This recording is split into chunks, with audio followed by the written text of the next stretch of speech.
Good evening. Welcome to America's Mayor Live, episode 895. The mayor will be with us momentarily. Uh, it was what we call a travel day, and I'll let the mayor kind of fill in where he's at tonight. I'm coming to you live from Palm Beach.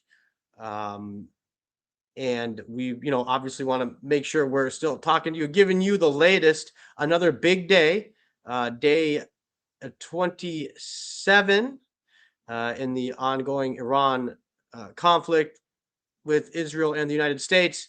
And now, what appears to be additional Gulf allies, Saudi Arabia, the UAE, Qatar, Bahrain. Iran doesn't seem to be uh, taking the both Israeli warnings and from the United States to stop with their missiles. They're continuing to strike locations. We're going to give you the latest. One person is dead in Tel Aviv, and two are injured after a missile strike. This being reported just an hour ago. EMTs and paramedics are also caring for two additional people who were injured. This happening in central Tel Aviv. And just a few hours ago, we learned that several American service members were injured by an Iranian missile fired at Prince Sultan Air Base in Saudi Arabia. This has been confirmed by multiple U.S. officials and reported by NBC News. Today, the Iranian Foreign Minister, Abbas Araghchi, a person that we've seen a lot of, has promised and, of course, threatened payback against Israel after a wave of attacks on steel factories, a power plant, and nuclear areas inside the Islamic Republic. Civilian nuclear areas is what they are being described as. Araghchi says Iran will exact heavy price for Israeli crimes. Araghchi additionally says he believed the Israeli attacks contradicted President Trump's extended deadline for diplomacy aimed at solving the war. Again, we are following all of the news today very closely. U.S. crude oil ended the week at more than $101 a barrel. That is as of 5 p.m. tonight. Today alone, the price of U.S. oil surged an additional 7%, bringing the rise since the beginning of this conflict a month ago to more than 50%. And since the beginning of the year, U.S. crude oil prices have soared more than 75%. Israel says, and this is being reported just a few hours ago, it says that it's currently intercepting missiles that are being fired towards its territory by Iran. This coming from the IDF, quote, a short while ago, the IDF identified missiles launched from Iran toward the territory of the state of Israel. Defense systems are operating to intercept the threat. So again, we are following the latest as we await Mayor Giuliani to join us again on a very, very busy Friday night in the news. This today, Israel is promising to both intensify and expand its attacks in Iran. And this comes just a day after the President Trump has delayed the deadline for the Strait of Hormuz, right? Originally, it was 5 days from Monday. I mean, we'd be coming up on the deadline. The president has extended it by 10 days. Now the deadline is April the 6th. I believe at 5 p.m. Eastern time. I think the president was specific in timing. Now, Iran says it will help get humanitarian aid through the Strait of Hormuz. This, according to the United Nations. But again, you want to question anything you hear from these humanitarian groups over at the United Nations. This comes as reports that the United States is sending additional troops to the region. And we're going to try to get a number on that as far as how many. Today, the Secretary of State, Marco Rubio, said that the Iran war would conclude in weeks, not months. This is something he said to reporters today. insisting that the U.S. military campaign was on or ahead of schedule. He added that the Trump administration expects the operations to end in a matter of weeks, not months. Of course, Secretary Rubio, he's our top diplomat. He also said that progress is going very well, but we have some work to do. The president, the United States, has sent negotiators on behalf of the president, has sent Iran a 15-point plan. Yet we are yet to hear back from Iran on this plan. So we will continue to follow the latest, and we want to get the mayor's insight on everything happening over in Iran. Now, Iran again has come out strongly against what it calls retaliatory strikes Israel has made on steel factories. 6 steel factories in Iran and 5 other countries are expected to be struck by Iranian forces. That's according to Iranian state media. This comes after Israel, according to Iran, has hit steel factories in Iran. So the question is, does Iran have the capability of striking back, and will they target civilian steel factories? This is something we'll want to watch closely. Again, thanks for joining us. America's Mayor Live, episode 895. We are awaiting Mayor Giuliani, who is traveling today. I'll leave it to him to kind of fill you in on where he's at. And we're coming to you live from West Palm Beach, Florida. So, day 27. The G7 foreign ministers are calling for an immediate end to all attacks on civilians. This coming from the foreign ministers from the group of 7 democracies. Quote, they are calling for a, quote, immediate cessation of attacks against civilians and civilian infrastructure in the Iran war. This coming earlier today. Secretary of State was also present at the meeting, along with the foreign ministers from Canada, France, Germany, Italy, Japan, and the United Kingdom. And this is the meeting at which point, at the end of which Secretary Rubio promised, or at least told reporters, that he expected military operations by the United States to conclude in a matter of weeks, not months. Strikes are hitting key parts of Iran's nuclear program. This according to Iran state media. No danger threatens the people in the area.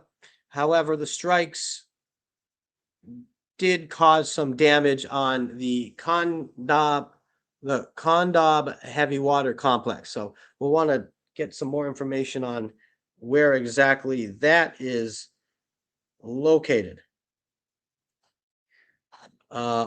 So we're going to take a quick break, and we'll be right back, hopefully, with the mayor.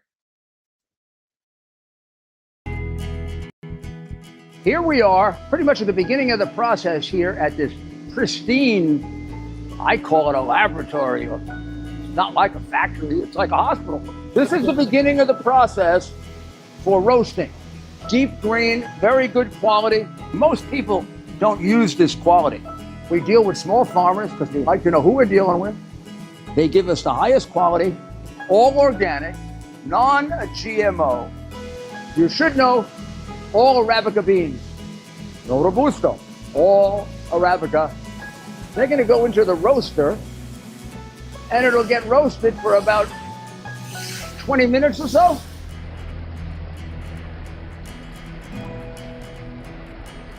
Oh my goodness, look at these. My goodness.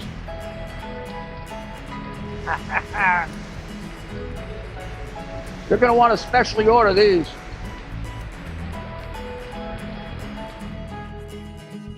This is what goes into Rudy's coffee.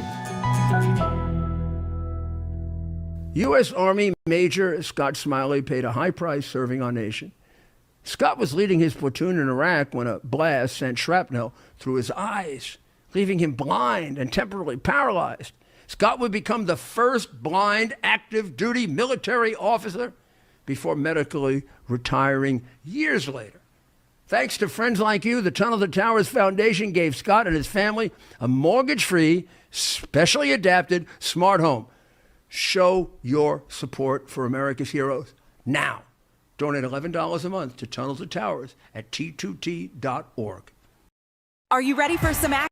I'm ready for action. Get the Elite TV plan only through the portal. 218 channels, and it's only $69.95 a month, Wow. including your free portal. That's cheaper than everyone else. Your favorite sports, movies, news, Wow. even daytime dramas. We're talking about ESPN, OAN, Newsmax, Wow. channels you can't get anymore in certain areas. Compared to the competition, this is a way better deal. Endless selection. Not to mention all the free music channels. There's over 700 premium and classic movies all ready to go. Wow. Plus, they got catch-up TV that allows you to go back and watch what you've missed or want to watch again. Cut your cable in half and get twice as much for free. Way more channels for half the cost. After the first year, the subscription then drops to $57.95 monthly, Wow. where you change or upgrade anytime. Go to QUXNow.com and get yours today. Use promo code RUDY. Act fast. These deals are selling out. U.S. Army Major Scott Smiley paid a high price serving our nation. Scott was leading his platoon in Iraq when a blast sent shrapnel through his eyes, leaving him blind and temporarily paralyzed. Scott would become the first blind active duty military officer before medically retiring years later. Thanks to friends like you, the Tunnel to Towers Foundation gave Scott and his family a mortgage-free, specially adapted smart home. Show your support for America's heroes now. Donate $11 a month to Tunnel to Towers at T2. Here we are, pretty much at the beginning of the process here at this pristine, I call it a laboratory. It's not like a factory, it's like a hospital. This is the beginning of the process for roasting. Deep grain, very good quality. Most people don't use this quality. We deal with small farmers because they like to know who we're dealing with. They give us the highest quality, all organic, non-GMO. You should know all Arabica beans. No Robusto, all Arabica.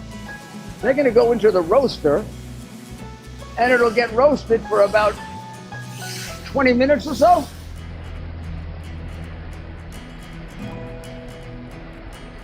Oh my goodness, look at these. My goodness.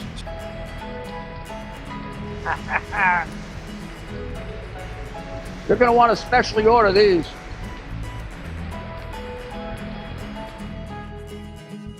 This is what goes into Rudy's coffee. Are you ready for some action? I'm ready for action. Get the Elite TV plan only through the portal. 218 channels, and it's only $69.95 a month, Wow. including your free portal. That's cheaper than everyone else. Your favorite sports, movies, news, Wow. even daytime dramas. We're talking about ESPN, OAN, Newsmax, Wow. channels you can't get anymore in certain areas. Compared to the competition, this is a way better deal. Endless selection. Not to mention all the free music channels. There's over 700 premium and classic movies all ready to go. Wow. Plus, they got catch-up TV that allows you to go back and watch what you've missed or want to watch again. Cut your cable in half and get twice as much for free. Way more channels for half the cost. After the first year, the subscription then drops to $57.95 monthly, Wow. where you change or upgrade anytime. Go to QUXNow.com and get yours today. Use promo code RUDY. Act fast. These deals are selling out. U.S. Army Major Scott Smiley paid a high price serving our nation. Scott was leading his platoon in Iraq when a blast sent shrapnel through his eyes, leaving him blind and temporarily paralyzed. Scott would become the first blind active duty military officer before medically retiring years later. Thanks to friends like you, the Tunnel to Towers Foundation gave Scott and his family a mortgage-free, specially adapted smart home. Show your support for America's heroes now. Donate $11 a month to Tunnel to Towers at T2T.org.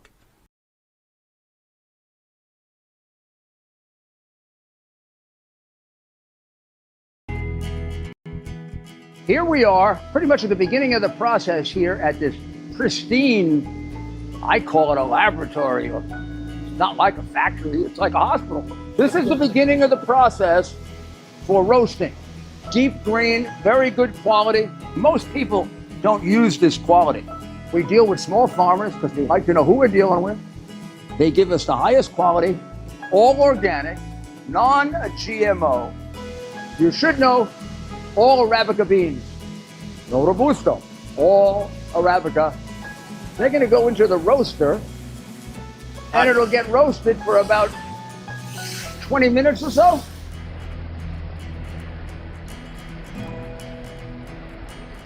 Oh my goodness, look at these.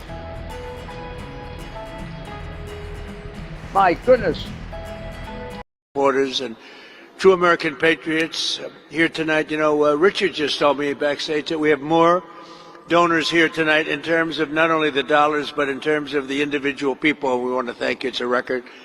And it's a nice place, by the way. It looks nice. Very nice. They don't build too many of them like this anymore. But with your help this November, we'll defeat the radical left Democrats and we'll win a midterm victory like our country has never seen for whatever reason. I don't know what it is, but a president who wins, Republican or Democrat, almost always does poorly in the midterms. Nobody knows why, even if it's a successful presidency. And there are those that say this has been the first, I mean, really the best first year ever for a president. And I agree with them, I must argue. I agree with them 100%, but I do. We did a lot. We settled 8 wars, people sort of forget. And we're winning another one, I tell you. We're winning so big, nobody's ever seen anything like we're doing in the Middle East with Iran. And they are negotiating, by the way, and they want to make a deal so badly, but they're afraid to say it because they figure they'll be killed by their own people. They're also afraid they'll be killed by us. There's never been a head of a country that wanted that job less than being the head of Iran. I don't want it. We listen to some of the things they say. We hear them very clearly. They say, I don't want it. We'd like to make you the next supreme leader. No, thank you. I don't want it. But I want to express my gratitude to the tremendous leader in this effort, and really, he's just an incredible speaker. He's going to go down as one of the great ever. Mike Johnson.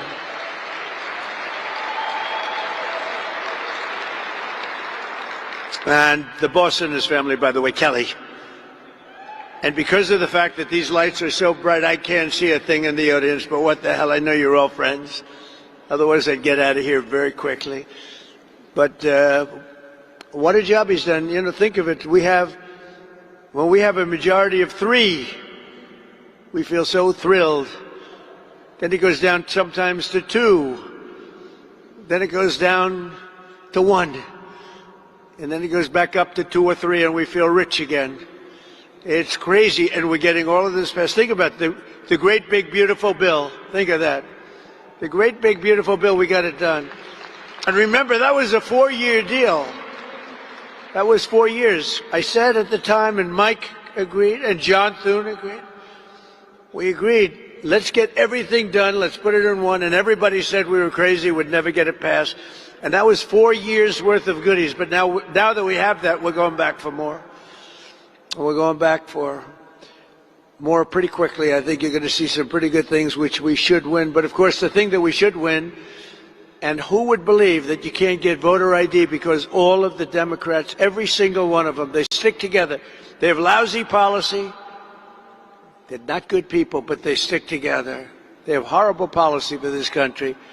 But they're like glue the way they stick together, and you have to respect that. We have some very interesting things in store, and I think we're going to have a great election, despite the fact that if you look historically, for whatever reason, you win the presidency, Republican, Democrat. So in 50 years, it's 2. Think of that. In 100 years, it's 4. And we're going to do it. We're going to do it.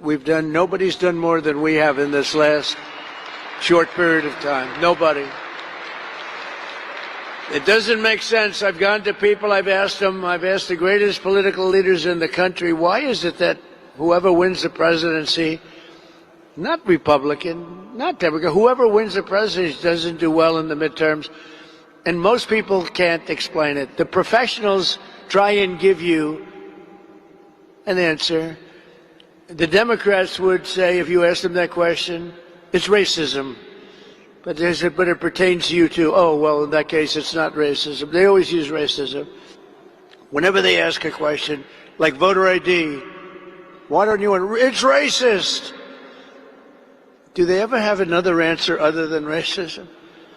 And no, it's unbelievable. It's not racism. It's voter ID. It's important for our country. And proof of citizenship is important for our country. This is Rudy Giuliani, and this is America's men Mayor playing Live, in women's and I'm sports in Tulsa, should not be allowed. Oklahoma. That's very important.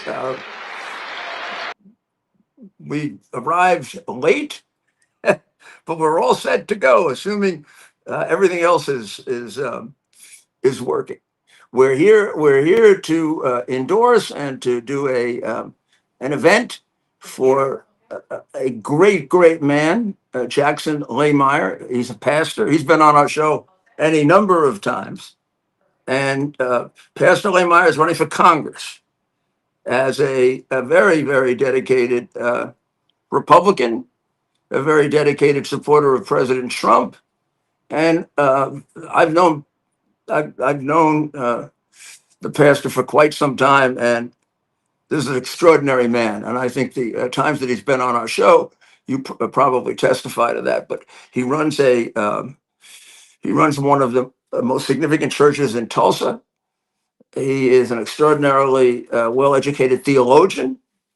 He's got a great deal of experience in building the church from the ground up, and he will be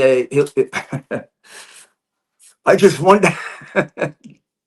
I just wonder how Jackson's going to handle all those scoundrels that he's going to have to deal with. Right now, I'm sorry, I actually hit the phone myself. I'm worried that he's going to have a hard time dealing with the scoundrels who here they are on vacation again, and I do not, as a human being, understand how any of them could not be there trying to figure out how to make sure that this government isn't functioning 100%. I also don't understand how they can tolerate people working as indentured servants for the United States of America. I can't find a government in the world that does what we do. Because the politicians can't do their job, the people don't get paid. Now, somehow, I don't think George Washington and Alexander Hamilton and Thomas Jefferson and I don't know who would ever agree with that. And it's insane that we can't fix it. This started somewhere because of the animosity toward President Reagan. And this is a complete indication of why the Democrat Party is ready for the scrap heap. I mean, they agreed now theoretically to end it. However, they accomplished nothing. This was all for nothing. They say they removed ICE from the funding. ICE was removed from the funding. ICE is funded through 2029. This never had to do with ICE. This had to do with 4 or 5 things that they wanted to impose on ICE, even though ICE is not part of this bill, none of which they got. None of which they got. They just got scared because everybody's getting angry at them because they can't get on a flight in less than 4 hours of waiting. And they're sitting there knowing that they're not only putting the quality of life of Americans in grave jeopardy, they're putting their safety in grave jeopardy. The part of the government they're not funding is critical. to safety. And here they are willing to do it, but after putting us through hell for weeks and weeks. And now it looks like the Senate and the House aren't going to agree with each other. And they have to agree with each other completely in order to do this process. So the president has exercised his discretion under a law that is rarely used, where he's declared an emergency. And based on that emergency, the president can use unspent funds of the federal government. Now, people say, well, why didn't he do it earlier? Because at the very beginning, there wasn't an emergency. But the fact is, they created an emergency by stubbornly not agreeing for this length of time. Even what he's doing now could be questioned in court. But I mean, we can worry about that later. But there's at least some basis now for what he's doing. And lucky we have a president like President Trump. I don't think any other president's ever done this before. He just basically said, the hell with it, I'm going to pay him. Of course we should pay them. These people who are not getting paid earn about $40,000 or $50,000 a year, by and large. Now, I don't know how many of you,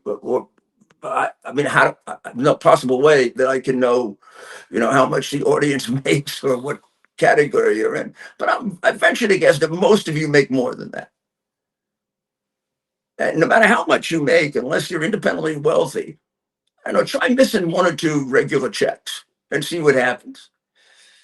And if you're making only 40 or 50,000, I really doubt you got a lot stashed away somewhere. Now, I had on the show the other night, you might remember my son Andrew, and he runs a division of Homeland Security, and one that's very critical right now.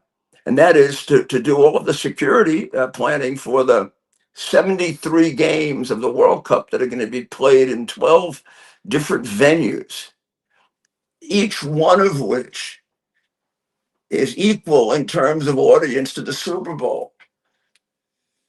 And they're going to be in different cities, some of which are quite well prepared for events like this because they have big events, New York and Los Angeles. And some of them just don't usually have events like this. And they're going to need help. And I can tell you from my own experience in safety and security, the level of preparation is very, very different depending on where you are in America.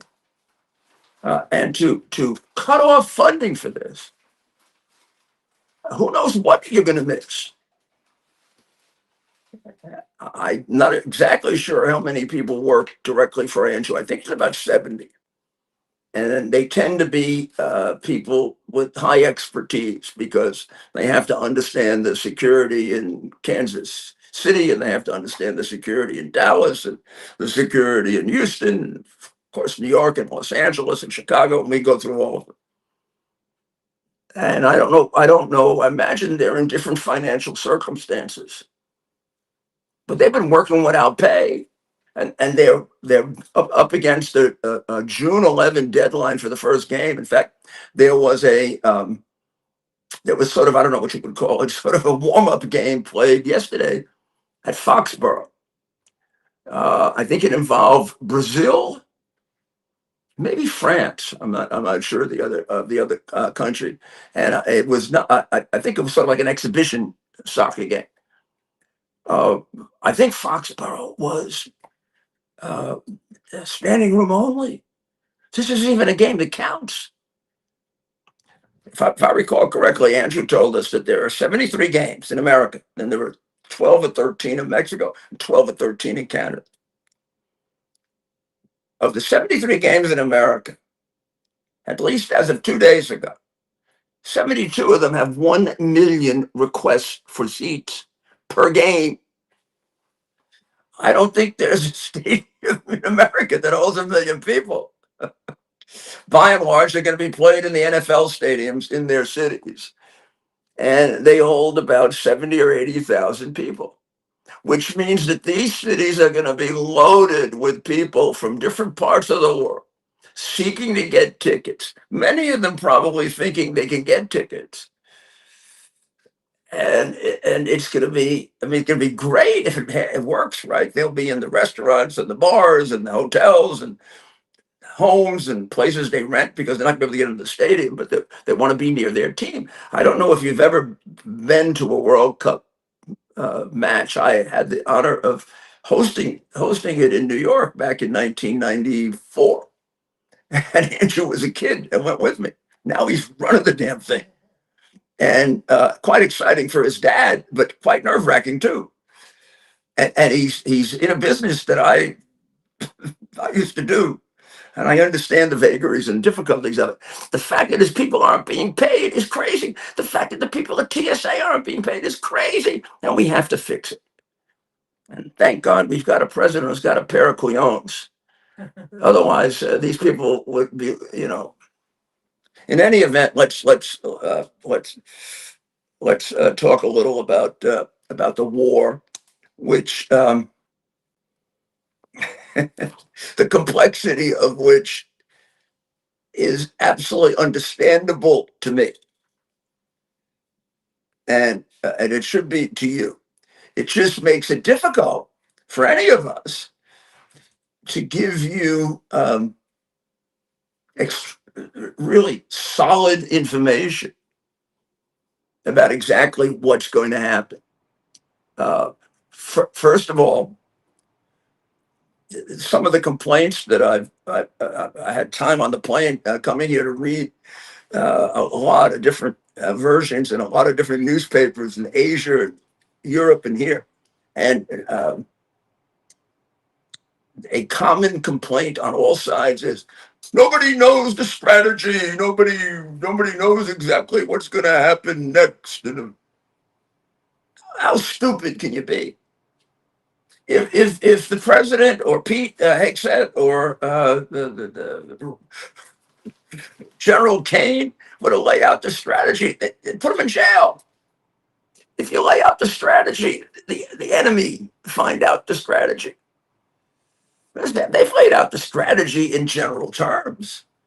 It's really simple. It stayed the same. For President Trump, it's probably stayed the same since 1981, 82, when he first made the statement. I don't even know how he knew about Charge Island back in 1980 or 81. He said if they blocked up Charge Island, we should blow them to smithereens, something like that. The goal of the United States is that first, let's begin with Iran cannot have nuclear weapons. It is everything. If you needed any proof of that, this war is proof of it.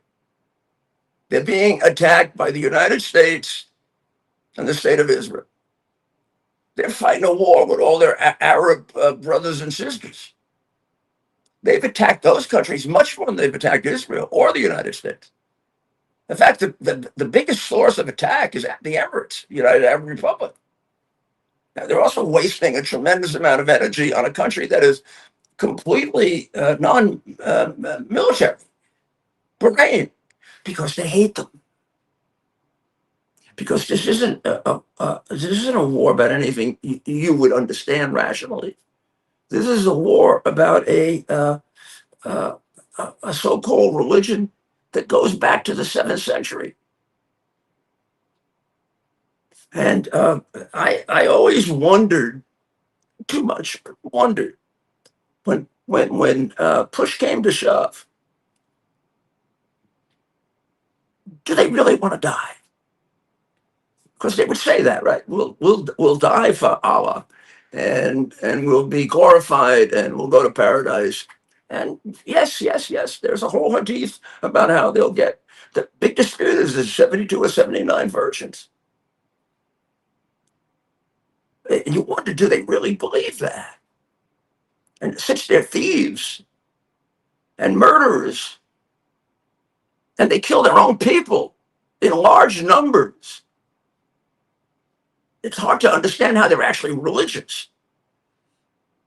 So, I mean, when push comes to shove, are they really going to want to die? Well, it turns out they do. it turns out they're as insane as Ronald Reagan thought, and every president has thought.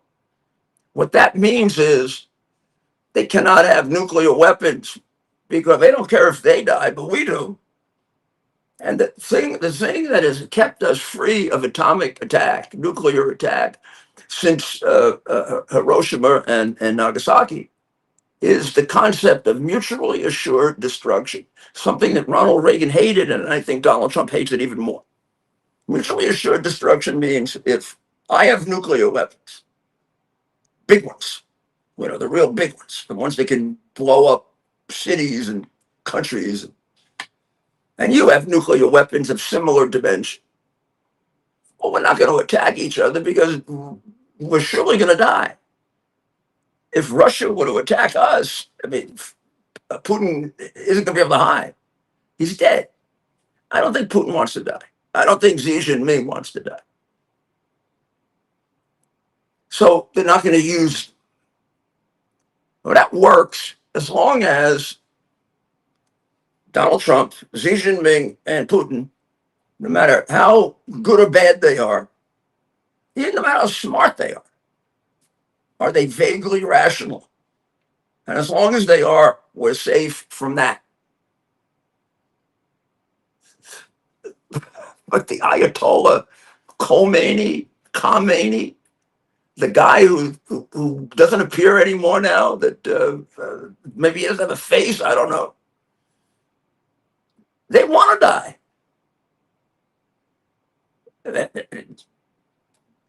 The Ayatollah would have settled this thing a long time ago if he didn't. I mean, he realized that he's committed suicide. So they really do believe this. So, for the safety and security of the United States of America, the safety and security of the world, particularly the people around them, they cannot have nuclear weapons under any circumstances or in any way. Which means critical to this, whether we have to do it by destroying them or we can do it by some kind of an agreement. They've got to be willing to give up all their enriched uranium. They have to be willing to give up anything that will enrich uranium. They have to be willing to give up all their missiles and delivery systems. And they have to be willing to be wide open and inspected and cede their sovereignty to a legitimate international force that will inspect it at the beginning daily. Now, are they going to do that? I don't see it. I think inevitably this is going to have to be resolved militarily. And rather than kicking the can once again down the road, let's get it over with for the safety of our children and our grandchildren. So the president has taken Aragachi and Galibaf. Aragachi is sort of in charge of all of the security, and Galibaf is the speaker or the head of the parliament. And the two of them have apparently asked that they be during this 10-day period now to April 11th. Isn't that the date, Dr. Maria? Is April 6th? April 6th or 11th? I think so. Well, until that date, Aragachi and Galibaf have been taken off the hit list so they can negotiate. And I assume possibly others. Well, that makes some degree of sense, really. We're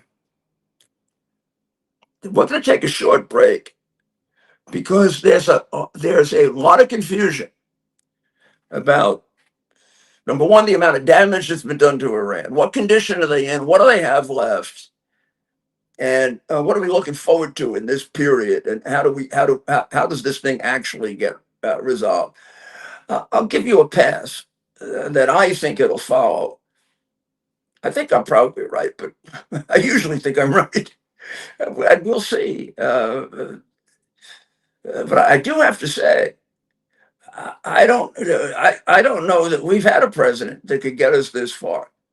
In fact, we know we haven't had a president like that because they all had the opportunity to do this and keep us safe, and none of them did. Here we are, pretty much at the beginning of the process here at this pristine, I call it a laboratory. It's not like a factory, it's like a hospital. This is the beginning of the process for roasting. Deep grain, very good quality. Most people don't use this quality. We deal with small farmers because they like to know who we're dealing with. They give us the highest quality, all organic, non-GMO. You should know all Arabica beans. No Robusto, all Arabica. They're going to go into the roaster and it'll get roasted for about 20 minutes or so.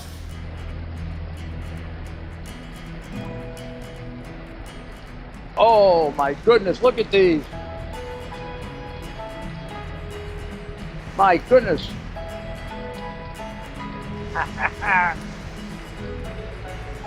You're going to want to specially order these.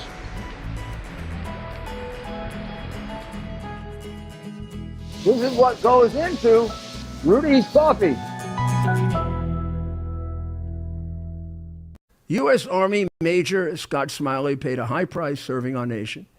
Scott was leading his platoon in Iraq when a blast sent shrapnel through his eyes, leaving him blind and temporarily paralyzed. Scott would become the first blind active duty military officer before medically retiring years later. Thanks to friends like you, the Tunnel to Towers Foundation gave Scott and his family a mortgage-free, specially adapted smart home.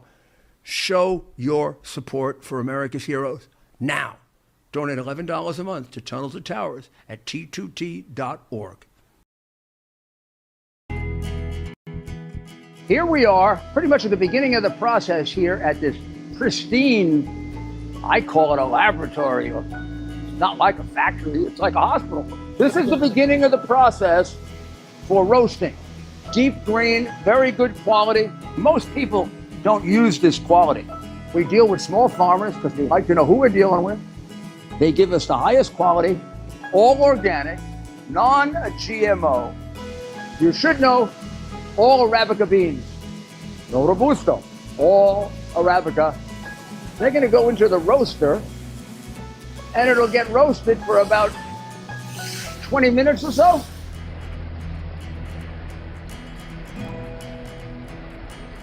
Oh my goodness, look at these. My goodness.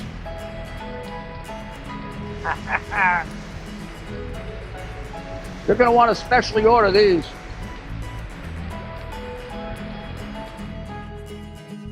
This is what goes into Rudy's coffee. U.S. Army Major Scott Smiley paid a high price serving our nation. Scott was leading his platoon in Iraq when a blast sent shrapnel through his eyes, leaving him blind and temporarily paralyzed.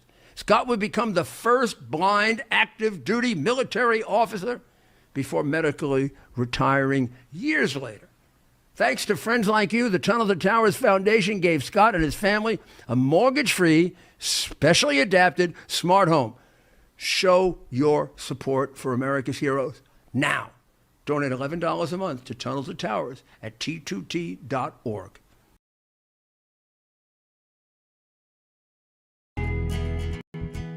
Here we are, pretty much at the beginning of the process here at this pristine, I call it a laboratory. It's not like a factory, it's like a hospital. This is the beginning of the process for roasting. Deep grain, very good quality. Most people don't use this quality. We deal with small farmers because they like to know who we're dealing with. They give us the highest quality, all organic, non-GMO. You should know all Arabica beans.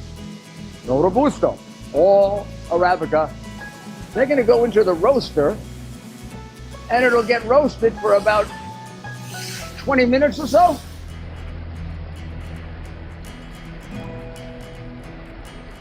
Oh my goodness, look at these. My goodness.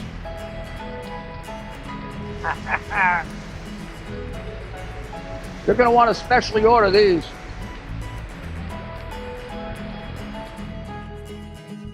This is what goes into Rudy's coffee.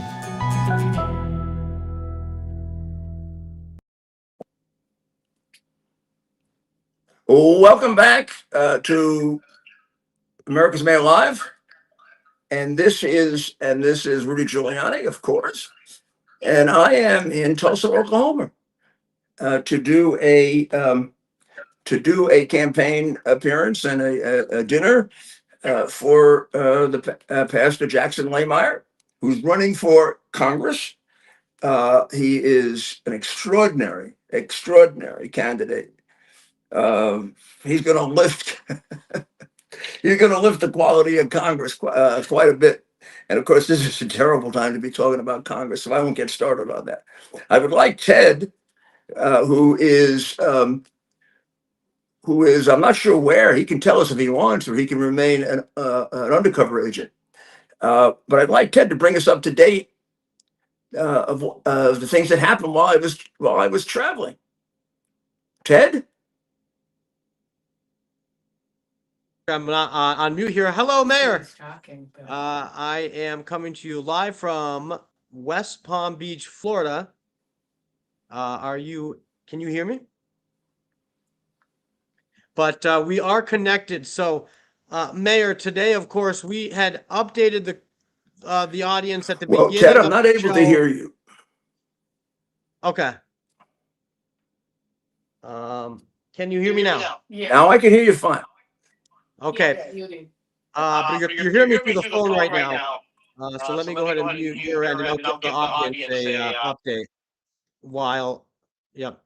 As we mentioned earlier, to start off the show, the president, of course, has extended the deadline by 10 days in order for Iran to reopen the Strait of Hormuz. If they don't adhere to the president's new deadline set for April 6th, he has promised U.S. strikes on its power plants. The president also said today that talks to end the war are going very well, but that, of course, is not what Tehran is saying. Tehran says it's not negotiating. Additionally, today, we had the Secretary of State, Marco Rubio, promising, well, at least indicating that he believed this war would come to a close in a matter of weeks, not days. However, Israel is telling Iran that it will continue, not only will it continue, but it will expand ongoing strikes in Iran if Iran doesn't immediately stop launching missiles itself towards Israel and some of these Gulf states. So I think the key takeaway today, Mayor, Secretary of State Marco Rubio telling us that he expects this to be done in a matter of weeks, not months.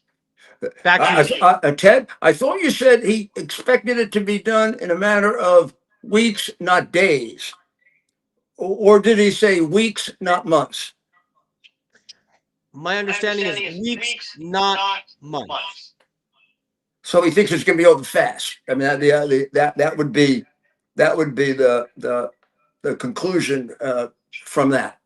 And Israel is basically saying, no matter what, they're going to go on their own if they have to.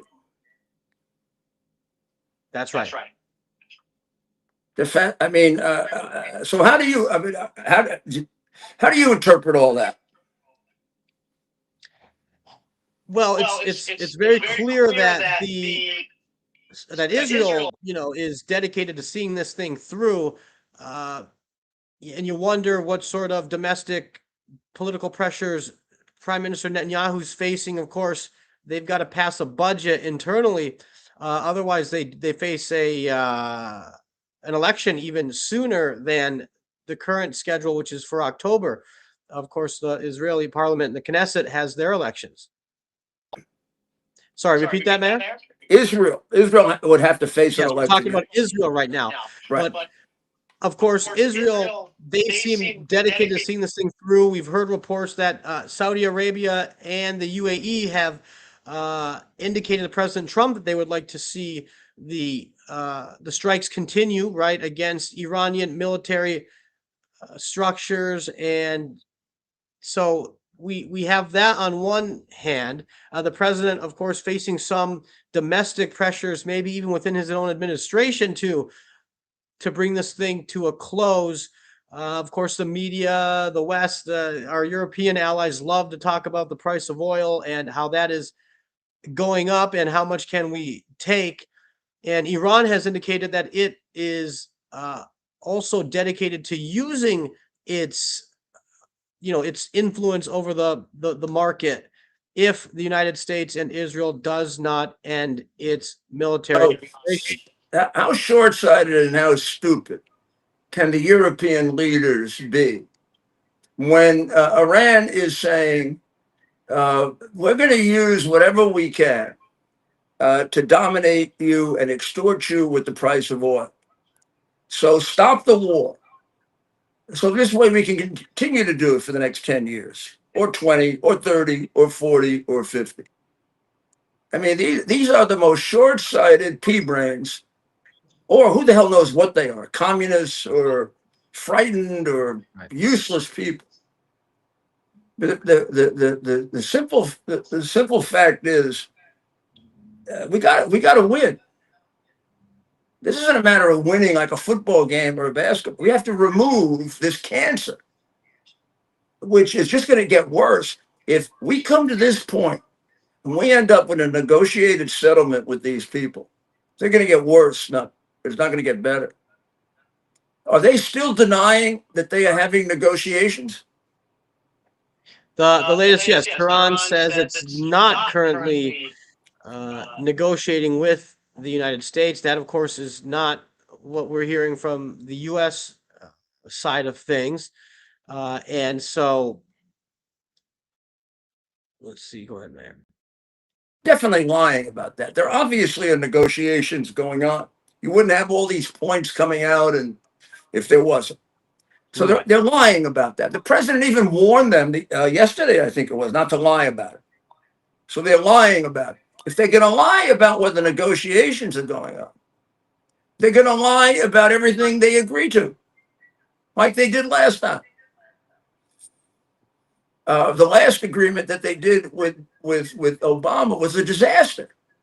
It was a disaster for the United States. It's the one that catapulted them into the ability to be able to enrich uranium up to 60%. Right. Because they never let anybody come in and inspect. And Obama did nothing about it. Not only did Obama not put sanctions on him, he gave him money. So, of course, there's a lot of a division of opinion from different people. But I can't imagine that you'd be in the Trump administration and not be in favor of ending the regime of terror that has killed so many Americans and is lined up to kill more. I don't know what they have to do to convince us they're a danger to us. I mean, whether it's the hostages they took, the Marines they killed, the IEDs that they put all over Iraq and sent so many of our young men and some women to an early death, the attempts to kill President Trump, the attempts to kill me, and many other people, not just me and the people that work with me. Right. So I am hoping, praying actually, that the president is doing this as a fake, if we were talking football, the way he did twice before. I mean, the last time he hit him hard, he was negotiating with them. We were going to have an agreement, and then all of a sudden, ba-boom! We took out the Ayatollah. Goodbye, Ayatollah. You go find your virgins, you miserable killer. So I'm really hoping that that's the case. So there are. It's a really horribly fascinating situation in that you've got indications of both, right? You have the president talking about he wants it over with early. You have the Secretary of State now saying it will be over in weeks rather than in months. You've got a lot of discussion of the president saying he wants to have peace and he wants to negotiate it, and you have him saying that they are getting close in their negotiations, which sounds like he's more interested in a negotiated agreement than Iran is. Yep. On the other hand, he's sending over, and the number keeps going up every day. He's sending over some of our best assets. The 82nd Airborne it's not just a group of paratroopers who are going out for a skydive. These guys are trained killers of unbelievable ability. Think special forces, coming down from the sky. Right. He's got the United States Marines that are the best amphibious force in the world, ready to take an island that they've already destroyed all of the ability of that island to defend itself.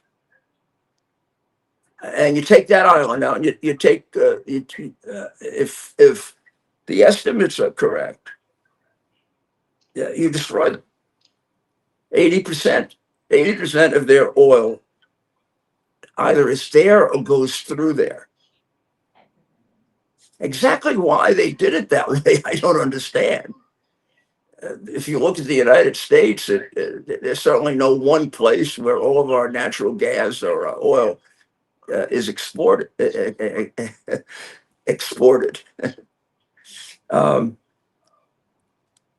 So it is frustrating. Iran still seems to have missiles, right? Right. And it almost seems that they're getting a little better in the damage they're doing, particularly with these cluster bombs, which become impossible to completely stop. Maybe even if you stop the main bomb, it breaks off into fragments, and maybe 30 that spread out for miles. And they're using that primarily against Israel. And they're getting some casualties, but it's still not numbers that are debilitating. I mean, they're horrible. One person dying is horrible. But if you look at the number of casualties on the Israeli side and the number of casualties on the Iranian side, or our casualties, are they still at 13-10? Yes, and we learned today, of course, we reported this earlier on the show. A number of U.S. service members were injured in an attack on an airbase in Saudi Arabia. We'll get further information on that. These individuals, U.S. service members, were part of a refueling team at an airbase. We'll get that. We'll get those details. That result in any deaths? No deaths. No deaths. And what about the attack? Was it successful or unsuccessful? Well, it was successful in that they were able to injure numerous U.S. personnel. We will get. Were they able to take the base? Of course not. No. Okay. Well, so if the Alamo had resulted in people being injured, but not everybody being killed, they would have kept the Alamo and won. Right? And we get, of course, we get what you're doing with that, Mayor. It's a very good point to make. When the media talks about this ongoing conflict, they're so disingenuous and they lie about the fact that. Well, that's insane. I mean, it's insane to say. Germany attacks the base that we have in France, right? And we get 20 people injured, nobody dies, and we repulse them. Who won that? Obviously, we did. Right. I mean, their objective was to take it. But the reality is that their objective is just to do something, because the media will blow up whatever it is they did. and give people a completely false impression of what happened. Meanwhile, Right. they're being decimated, absolutely decimated. They have missiles left, which is frustrating, but they're down to something like a dozen a day. Something like 70% of their missiles, of what they have left, and their firepower and their drones are directed to Arab countries. Um, Emirates is by far number one. If you look at the size of Bahrain, probably per capita, Bahrain is number one. So while the United States and Israel are hitting nothing but Iran, they're hitting 20 other countries. Right. And I wonder in the calculus now of who's arguing to end it and who's arguing to continue it to a devastating conclusion for Iran. Mm-hmm. I got the sense now that Saudi Arabia, the Emirates, certainly Bahrain, they were probably there on day one, are probably arguing to continue this so that Iran can never do this again.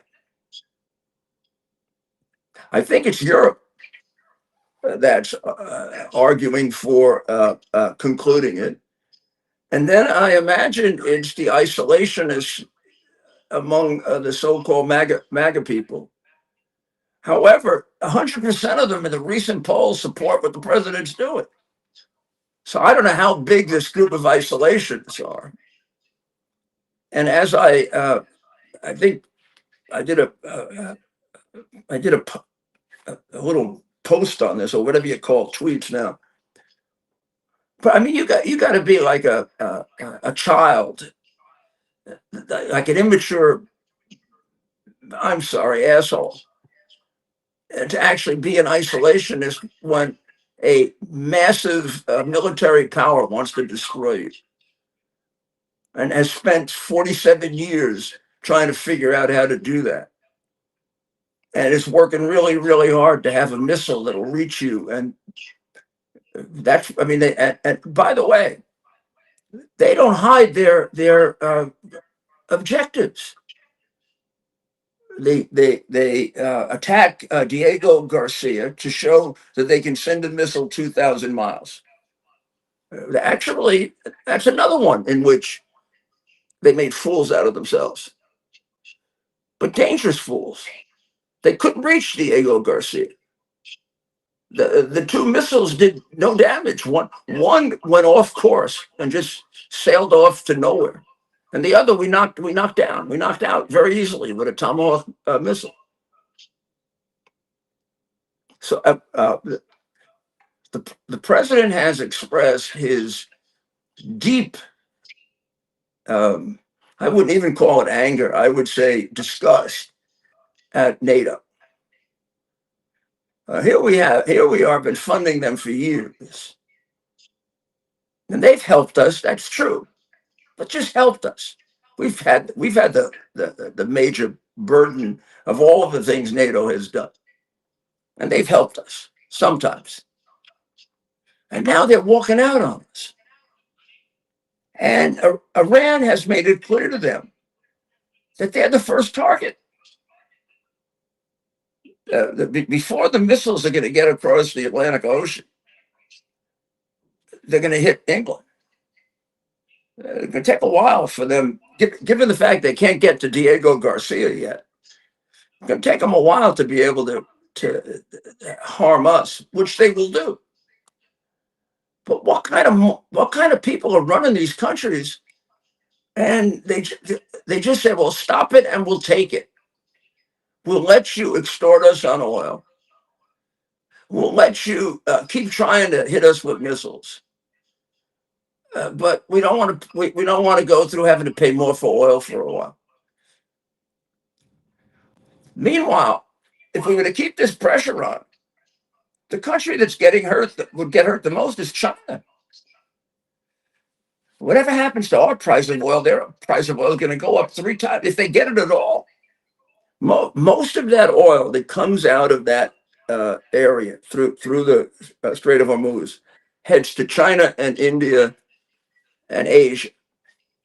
In fact, I think about 70% of it goes to China, and that makes up about 20 or 25% of China's energy supply, and they get it at bargain rates. Well, I mean, you cut off Diego Garcia, and the Asian countries better come and open it up. I mean, it would cost us somewhat more, but nothing like them. And if we want to be, we're completely energy independent. We don't have to sell that energy to other countries. Right now, we sell a lot of our energy because the price differential is favorable to us. What that means is we can buy their oil and gas, and it's cheaper than using our own. Or not so much cheaper as using our own, but we could make a profit on selling it to other countries. And we've got plenty because of the stupid green movement, we've got plenty in reserve.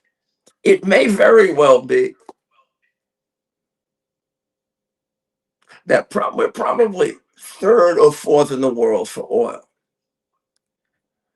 I really believe we're number one for natural gas. The only one that can compete with us is Qatar, and we're so much bigger than they are. And I probably know that better than I do anything else because of the law firm I was with for 10 years. And we can thank Texas for that. I mean, the Texans are the ones who developed fracking and horizontal drilling. And they've been doing it for a long time, and everybody used to make fun of it. And now it's a savior. So I don't know. I just don't. I'm trying to figure out what our plan really is. Is it really that we're worried about the price of oil and we're worried about the election and we're going to let this monster continue? You leave them anything and they're just gonna regrow. Or have we gotten them to such a point which we may never again get them to? They're on the ropes. They can be knocked out, and it's about time. So let's pray. Let's pray to God that this gets done without since the Second World War, almost every one of our results has been a compromised result.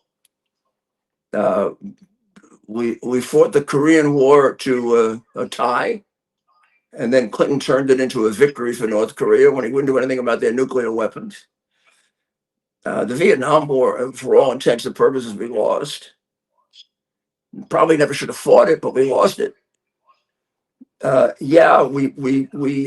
saved Kuwait, and we were successful in the Iraq War, but we fouled up the peace so much that it turned out to be a negative. So much of that is because we don't have the will anymore to. We don't have the will anymore to follow through on something that's difficult but necessary. And I hope that isn't true. I hope the president turns that around, and that all of this that the one side of it talking about let's make peace and it's going to be a couple of weeks and whatever, that it's a strategy. It's a strategy to get to the result that seems to me much more consistent with who he is, which is to do what he said in 1981. If they affect the world's oil supply by blowing the smithereens, and it's a lot worse than that. I mean, these people are monsters. They're absolute monsters. it's impossible for me to do the interview here that I wanted to do, but we'll do it on Monday. But I was talking earlier to a man who's been tortured by Iran, and a very, very substantial gentleman who wants to speak out about it. So hopefully we'll put him on Monday or Tuesday when we have the so he can get his thoughts together too. I don't know if he's ever spoken about it in great detail, but he's just one of so many. Most of them we've known through MEK. This is just an individual who both he and his family have been have firsthand seen how evil this this regime is. Right. So, what about the attacks today? Do we know? If you look at the attacks yesterday, they were like 2/3 were aimed at Saudi Arabia and the Emirates. Right. And the ones in Israel, I don't know that they had any I don't know if they had any casualties. There's a video, you might want to show it. There's a video of Iran using their cluster bomb. And it was in Kfar Qasim, and they wounded, and there were 7 salvos, seven attempts in Israel and the West Bank, which, by the way, they hit the Palestinians. But I mean, nobody wants to point that out. But some of the places they attempted to hit is part of the Palestinian Authority. They're attacking the Palestinian Authority. Where are the protesters? I mean, it's okay for the Iranians to kill the Palestinians. There's a video. I saw a piece of it showing the that part of that bombing at Kfar Qasim. We're playing it now on the screen, Mayor. I'm not sure if you can see it. Yeah, and there are conflicting. Cluster bombs from Iran heading towards. Yeah, and as you might expect with a cluster bomb, it gets difficult. But there are conflicting reports as to whether there were, so far no casualties, whether there were 5 or 9 people wounded. A lot of cluster bombs end up with shrapnel injuries. I mean, those are very dangerous, but they're not always fatal. So, if we could show that, it might be helpful for people to understand what we're talking. Good, because it might be helpful for people to understand what these cluster bombs are. Now,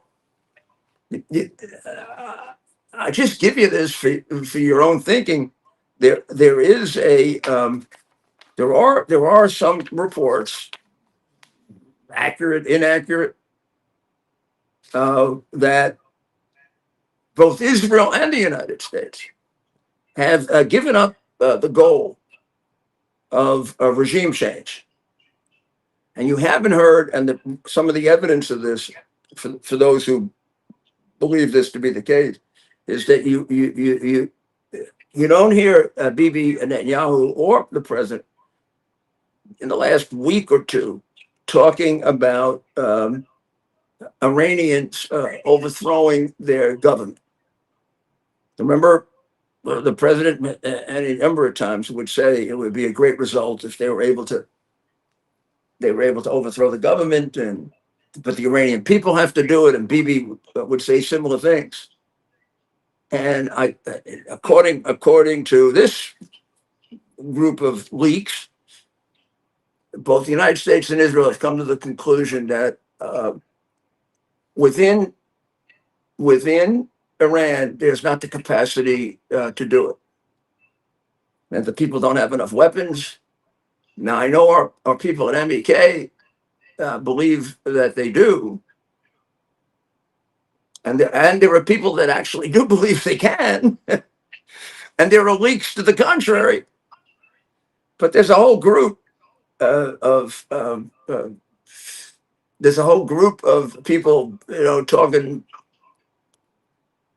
to the press, saying that both Bibi and the president both are now convinced that they can't overthrow the government, and that's one of the reasons why the president thinks we should get this over with quickly, because it's not going to result in regime change, I guess, unless we were to put troops on the ground, which is something that we don't want to do. So what Israel has done, what Israel has done, and might continue to do, as you say, is Israel wants to neutralize them completely as a military power, and have had a lot of success doing that.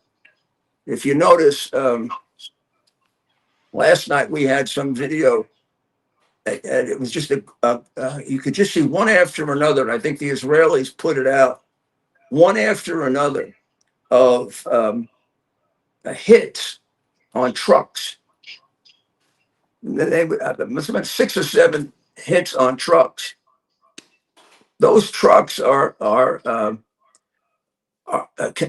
missile launchers, and they're either offensive or defensive. Probably offensive. I don't think they do any defensive action at all in Iran.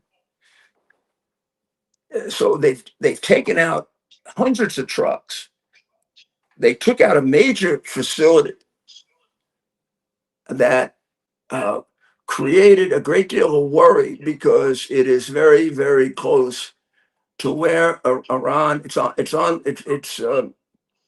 the Persian Gulf coast, just a little somewhat north of the Strait of Hormuz.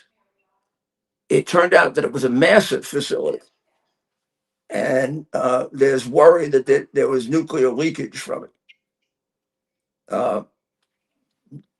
Not confirmed, maybe just hysterical reaction, but that's the kind of thing that makes this a very, very sensitive situation. Now, one of the things that the people who say that Israel has come to terms with the fact that they can't overthrow the regime is that they've stopped their focus on attacking the leadership, and their focus now is getting rid of the military hardware. Now, that's contradicted by the fact that yesterday they took out 2 enormously significant people. Ali Reza Tangsiri was the leader of the IRGC's Navy. In other words, he was in charge of the Iranian Navy that I think now have tugboats left. Well, he's off looking for his 79 virgins now, or 72, and not finding them because he's gone.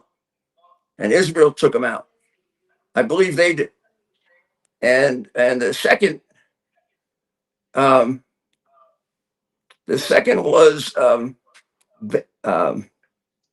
there was a second one they took out too. And they eliminated the entire fleet in Bandar Abbas, which is also quite close to the Straits of Hormuz. They also eliminated the IRGC's new intelligence chief. He held the job for about 4 days. Bennam Razei. He was hit in a separate strike. And some undetermined right now group of his top commanders.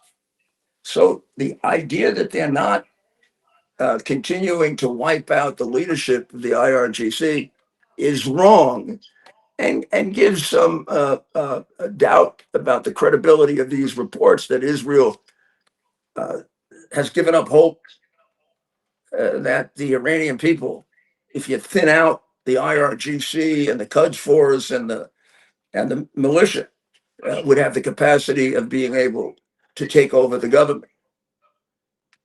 Um, so, as I said, there are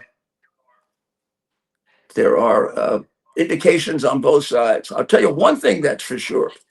And when you see Marco Rubio doing this, it really tells you how bad it is. Yesterday, right before he left for France for the G7 meeting, he said a couple of the leaders in Europe Rubio said, a couple of the leaders in Europe said that this was not Europe's war. Well, he said, Ukraine's not our war, but you sure as hell have been using us for it, and we've had the biggest burden of support for Ukraine, and that's really your war, because you're afraid that if Russia takes Ukraine, they're going to take the rest of Europe.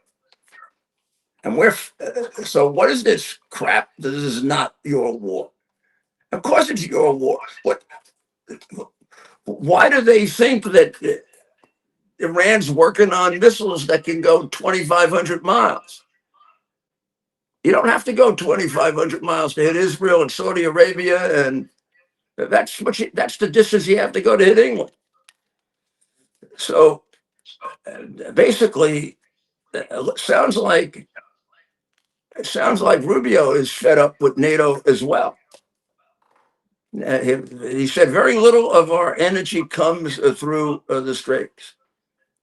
It's the rest of the world that's got the greatest interest in it, and maybe they better step up and do something about it. The president, of course, as usual, is even more direct about it. Right? He basically said NATO wasn't there for us. In the past, I've expressed a doubt about that, and I've been criticized, President Trump. Remember when he said a few times, well, I'm not sure NATO would come to our aid? Well, like on so many other things, he's proven to be right. And this is maybe more in their interest than ours in terms of immediate threat. And he says, I'm not sure they're going to be there for the big one.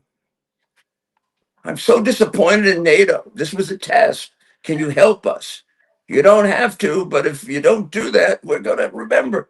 And we're going to have to remember because we're going to have to rethink our defense of ourselves. We're not fools. I think the whole NATO alliance is in grave jeopardy as a result of this. And offering help like Keir Stupido did after we went, even France said, they sent a ship, but the ship will only help us after the hostilities are over. Who the hell needs a ship like that? Strangest thing is, the only European country that stepped up is Ukraine.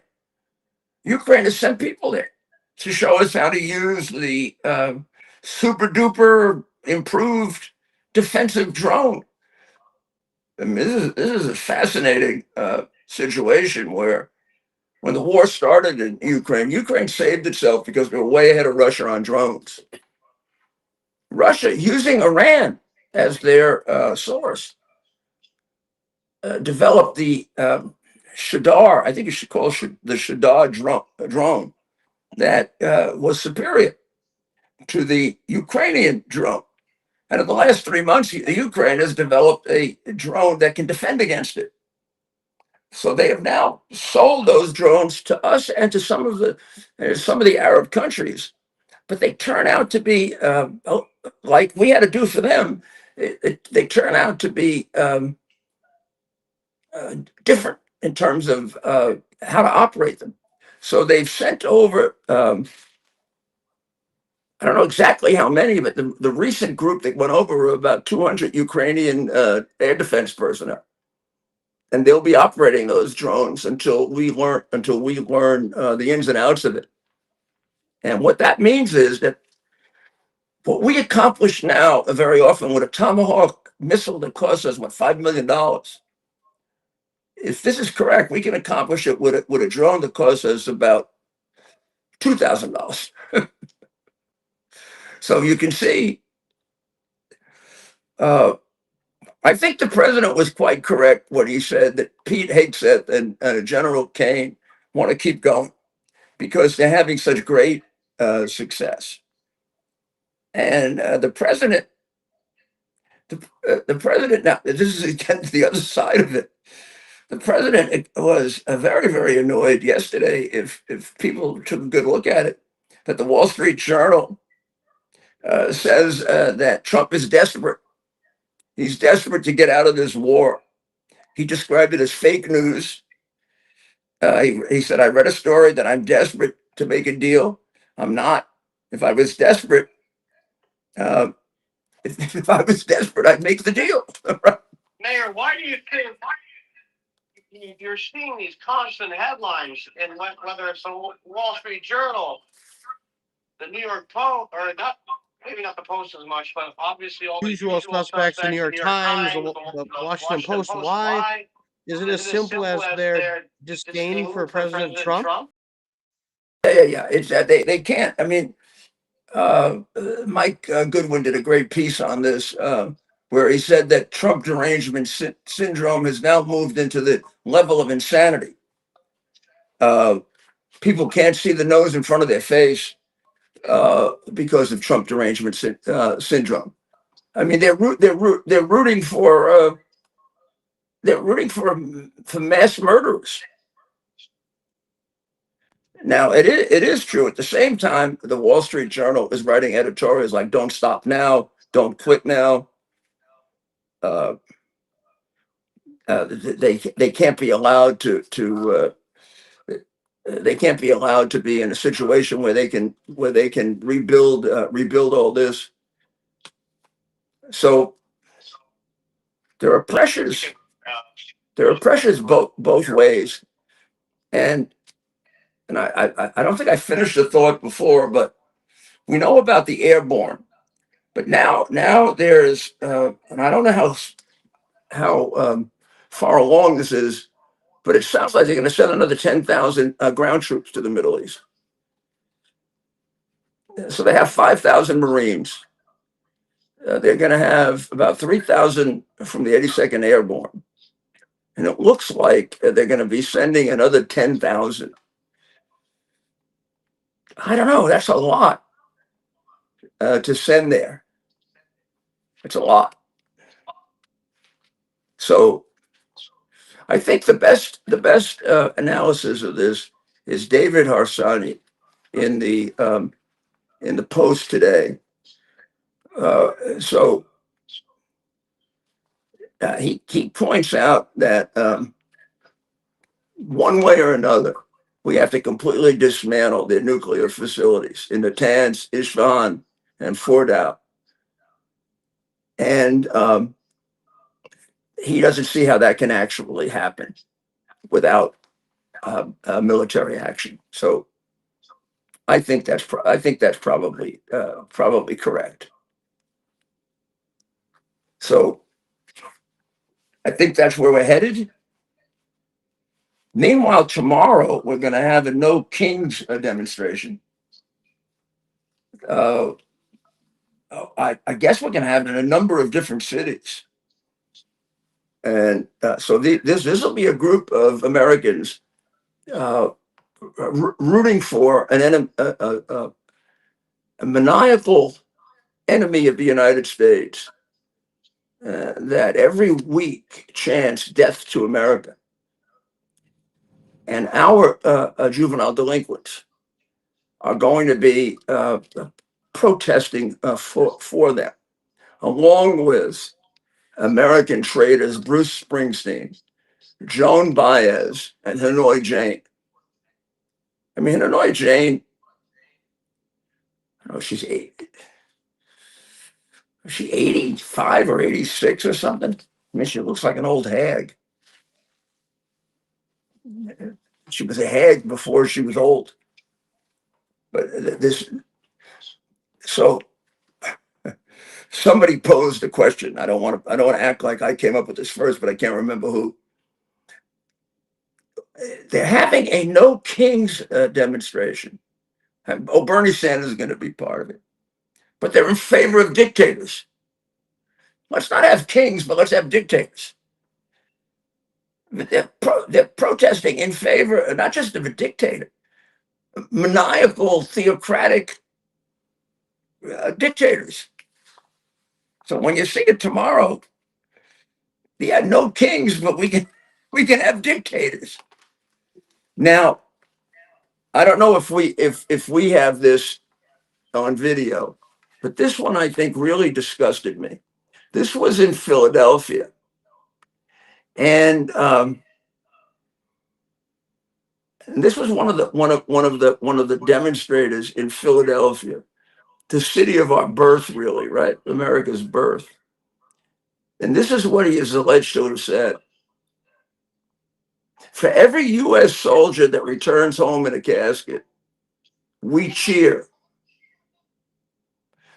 Until we have done everything in our power to bring the United States to its knees, let us not lose sight of the enemy, the man yelled, with the crowd cheering loudly. The masked, hooded ringleader lauded Hamas and Hezbollah.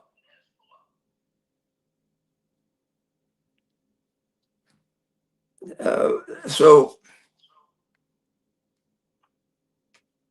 this has gone way too far. Do we have a We have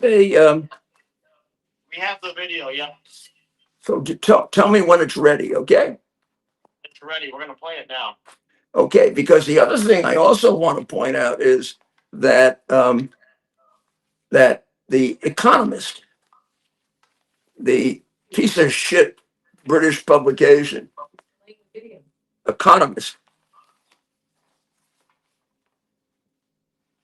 has a cover called Advantage Iran.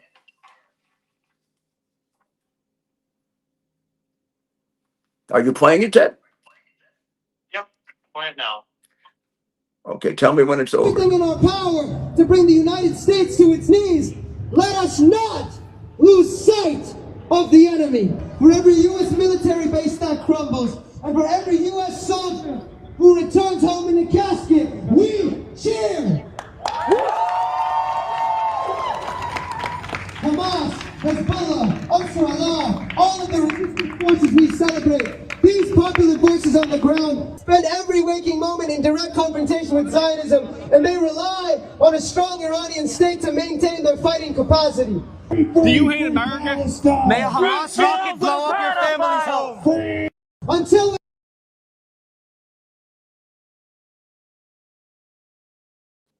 All right, and now we have on screen the cover of The Economist, Advantage Iran.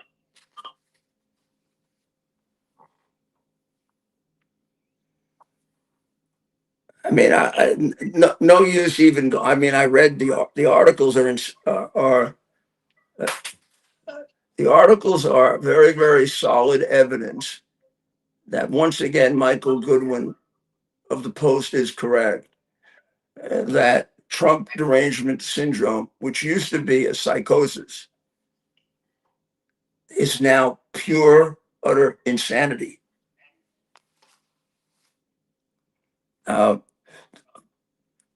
Whether we're going to finish them off or not is a choice that we're going to get to make.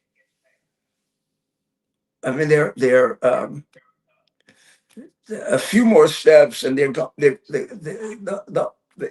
take that island, and Iran is, the regime is gone, and unfortunately and tragically, Iran is gone for a while. I mean, one of the reasons that we hesitate is, you're not going to have there isn't going to be much of a regime change. You take that away, and this is a country that is headed for utter poverty. I mean, they're pretty close to it now. So let's quickly go through some quick items so that we get everybody up to date. I should describe only because I had so much fun doing this. I had a debate today with Chat GPT, and I did to artificial intelligence what I used to do to liars on the witness stand. I got it down to finally answering my question after they dissembled for, oh gosh, about yep, I have it here if you can see, about 7 pages of dissembling. The question that I asked was in the resolution that took place in the Senate of this terrible blockage of government, particularly the Department of Homeland Securities. Did the Democrats achieve any of their substantive objectives? So they begin by saying that they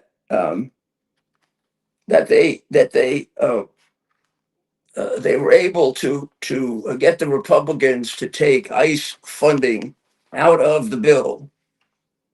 They kept ICE funding out of the bill, and they avoided policy concessions going the other way. But what they didn't get was no ICE reform, mass IDs, body cams, warrant rules, no limits on enforcement practices, no rollback of existing ICE funding, and no broader immigration deal. So they say, substantively, you're right. No real policy wins. Politically, strategically, they blocked Republican additions and forced a narrower bill. So they had a political victory. Then I asked them again to explain that, and they said they prevented changes they oppose, and they failed, but they have failed to achieve the changes they wanted. And finally, I said to them, so who won and who lost? And who won and who lost? And they finally conceded at the very, very end. I'll see if I can find it here, because I finally got their weasel words and stuck it up their backside. Oh my gosh, you should see all the stuff that they're coming up with here. The real takeaway, plain English, this was the last. Schumer forced ICE funding out of the bill. But of course, ICE is funded until 2029. Why did you gain anything? However, he gave up all his main demands. So then they say, you're basically right. The Republicans got everything they wanted, and the Democrats got very little. But the little they got was important. They just keep going on. They just keep going on. And finally, I said, well, if we just have to describe this. So Democrats essentially did all this and got none of the reforms on ICE enforcement, which was the core of their strategy. And they said, yes, after I exhausted them. That's what you do on cross-examination with dissemblers and liars. You get them. So Chat GPT has now agreed that the Democrats got their ass kicked in. But the people that really got their ass kicked in were the American people by Schumer. There's also a report that Xi Jinping wants to have this meeting with Trump, which now has been put off until May, because he wants to flip Trump on Taiwan. Good luck. I don't see that, but we'll go into that in more detail next week. There's some time for that, but this is I mean, I imagine it's true. I have my own experience with how obsessive the Chinese communists are about Taiwan. On the other hand, Taiwan is a much more complicated situation than what's going on here. I mean, you've got other countries that are involved in this that don't want to see China do this. Japan, Philippines, uh, South Korea, to some extent Australia, and they used to be able to fight. I think there's quite a revolution going on with the social media that we're going to really have to get into as we move a little away from the war, because those two cases that got the juries decided were very, very controversial and very important. And it's going to be interesting to see what happens with the appeals, because yes, the social media can be very, very damaging to young people. Yes, they do deliberately try to engage them in things that are destructive and know what they're doing and why they're doing it. At the same time, you end up with the free speech uh, and a government that's going too far. And finally, whatever happens, Trump is going to pay TSA. And I'll close with how I started, Ted. How these guys can go off on vacation while we're still not sure that people working for the government who are good, decent people, working hard, putting their lives at risk, aren't getting paid, is an outrage. Doesn't happen in any other country. And how as a matter of conscience, they can do that. And here, as far as I can tell, we run the House and the Senate. So what the hell did they let them out for? Why didn't Johnson and Thune just keep them in all through Easter? They're getting paid, so why should they be required to work? And if they can't agree, it'd be like detention in high school. Sit there until you agree, damn it. Every day you're coming in. We're going to have a session every day. There was a period of time where they thought that they tried hard to take their pay away if the government's closed. Some states do that if they can't reach a budget. No wonder the Congress is the most disliked, disrespected institution in America. I think ambulance chasing lawyers do better. It's disgraceful. So we're coming up on a weekend. So everybody make sure it's going to be Palm Sunday. If you're a Christian, you're getting close to Passover. If you're Jewish, there's plenty to pray about. I wouldn't